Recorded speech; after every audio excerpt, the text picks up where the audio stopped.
Turkey's president says NATO should not bet on him approving Swedish membership of the military alliance before July's NATO summit. Recep Tayyip Erdogan said his country's attitude to Sweden's accession was not positive, as Sweden hasn't yet fully addressed his security concerns. Turkey accuses Sweden of being too lenient towards the militant Kurdish groups. Now, his comments come as officials from NATO, Sweden, Finland and Ankara met in Ankara to address Turkey's concerns. NATO Secretary-General Jens Stoltenberg says some progress has been made. So, for instance, this week there was a new announcement of the extradition of a person related to the PKK. And again, this is good for the fight against terrorism, but also good for Sweden's efforts to fight organized crime in Sweden, because these groups are very often linked, and it are the same people conducting organized crime in Sweden that are responsible for terrorist actions in Sinan Cidi is a non-resident senior fellow at the Foundation for the Defence of Democracies and an expert on Turkish domestic politics and foreign policy. Welcome to DW. Before the recent Turkish presidential election, people were saying President Erdogan was blocking Swedish entry to NATO to boost his election prospects. Well, he won.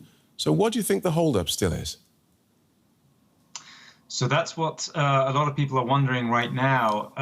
The Turkish government is making no secret by saying that the Swedish government is not helping itself by permitting more PKK protests to go forward and continuing to be reticent on extraditing a number of individuals that are supposedly or allegedly affiliated with the PKK.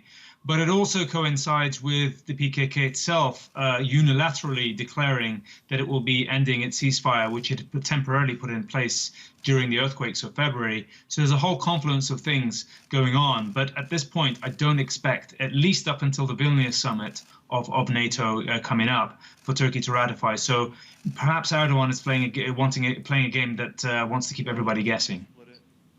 Does it? I mean, it's starting to look like, in order to move this forward, this is going to be on Sweden to decide how much it's willing to compromise itself morally in order to achieve this NATO membership. That's exactly it. So, look, Sweden has broad protection for associational and individual freedoms, so long as they're not violent. And Turkey has basically said that's not good enough. We want you to take action, it said, to stop these sort of PKK sort of protests going on with flags flying around or being projected onto the Swedish Parliament building. We also want you to extradite people back to Turkey, basically without any due process, if we are to say yes. That's essentially the position that Turkey's outlining. And it's also a position that basically says, despite the amount of pressure being put on Erdogan by NATO officials as well as the United States to ratify Sweden, that he's not necessarily in any rush, that he's kind of comfortable just waiting this out.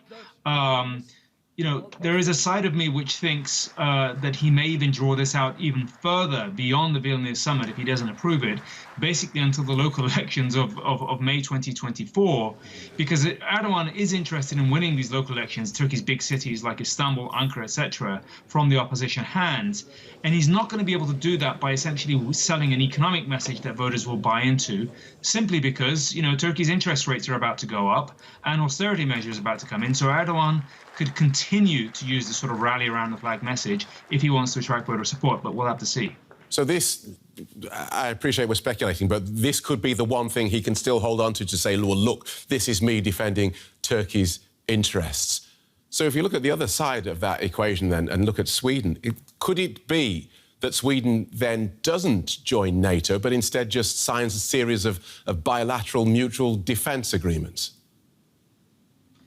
I think that's a scenario that Sweden wishes to avoid, and understandably so. I mean, look, it is understandably worried and, does not want to be under this crosshairs of the Putin government bearing down upon it, particularly because it has, all basic barriers for its accession to NATO have been sort of pushed past, with the exception of Turkish acquiescence to its membership. So it is a fixation. It is a focus of Sweden's attention. It would not want to settle for that. And also, there will be a considerable amount of pressure, diplomatic pressure being applied to Turkey by the United States and other Western governments. But also, look, Turkey wishes to acquire new fighter planes from the United States. And part of the condition, even though it's not an official condition, will be that without Turkey accepting Swedish membership of NATO. They will not get those F-16 jets from America. So there's a lot riding on this.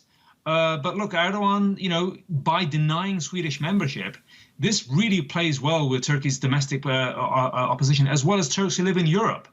Turks basically look at Erdogan and say, look, well, he defends our honor or the integrity and the image of Turkey vis-a-vis Western sort of impositions, and they kind of like that. So he doesn't really necessarily have that much to lose in the short term, but he would like to get his hands on some of these new defense acquisitions as soon as possible.